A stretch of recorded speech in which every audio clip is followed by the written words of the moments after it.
You ask Tiger to calculate. This deals with finding the midpoint between 2 points. The midpoint between the 2 points is negative 58.5, 11. Let's solve it step by step. Plot the 2 points and calculate the midpoint using the formula. The coordinates of point 1 are, x1 equals negative 69, y1 equals 19. The coordinates of point 2 are, x2 equals negative 48, y2 equals 3. PM represents the midpoint of the 2 points.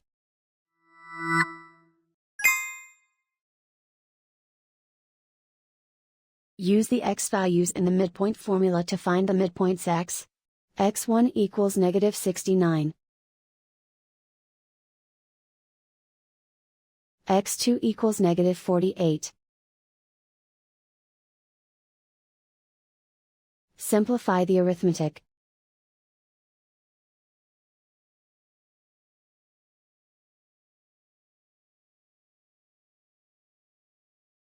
Use the y values in the midpoint formula to find the midpoints y. y1 equals 19. y2 equals 3.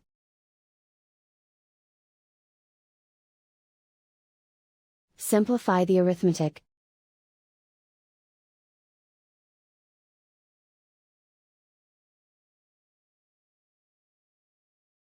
And so, the midpoint is negative 58.5, 11.